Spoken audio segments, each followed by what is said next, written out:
वह भावुक और प्रसन्नता में उन्होंने वैद्य को सोने के सिक्कों से भरपूर इनाम दिया। पूरे राज्य में आनंद की लहर दौड़ गई।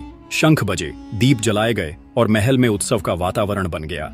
मैनावती के गर्भवती होने की खबर से हर ओर बधाइयां मिलने लगीं।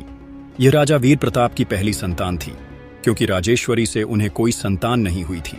अब राजा का सारा स्नेह, समय और ध्यान मैनावती की ओर हो गया। यही बात राजेश्वरी को अंदर तक चुभने लगी।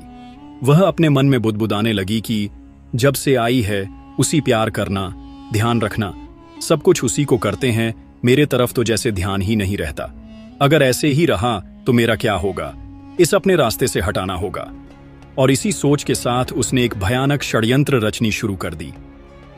राजेश्वरी ने अपने कक्ष में दासी को बुलाया और धीमे स्वर में कहा, सुनो, तुम तुरंत एक विश्वसनीय गोताखोर को बुलाओ। दासी झुककर बोली, जो आज्ञा महारानी। और कुछ ही समय में एक गठीला सा व्यक्ति रानी के समक्ष लाकर खड़ा कर दिया। राजेश्वरी ने उसकी ओर तीखी नजर डालते हुए कहा, सुन गोताखोर, जैसा मैं कहूं वैसा ही करना, किसी भूल की गुंजाइश नहीं है। तुम्हें तुरंत चंद्रपुर जाना है, मैनावती के मायके। जब उसके माता पिता घर में न हो तो चुपचाप भीतर जाना। आंगन में एक कुआं है, उस कुएं में एक लकड़ी का बक्सा रखा है। बक्से में एक छोटी सी डिबिया और उस डिबिया में है उसका जीवन। वो डिबिया लेकर सीधे मेरे पास लौट आना। बदले में तुझे इतने सोने के सिक्के मिलेंगे कि तेरी 7 पीढ़ियां बैठकर खाएंगी। लेकिन सुन, अगर किसी को इस बात की भनक भी लगी तो तुझे भार झोंकवा दूंगी। गोताखोर डर और लालच के बीच कांपता हुआ बोला, महारानी जी, मुझे आप पर पूरा विश्वास है। मैं आज ही वह डिबिया लेकर हाजिर हो जाऊंगा। और उसी रात वह चंद्रपुर पहुंचा। धनराज और सत्यवती किसी आयोजन में बाहर गए थे। यही मौका था। वह दबे पांव घर में घुसा।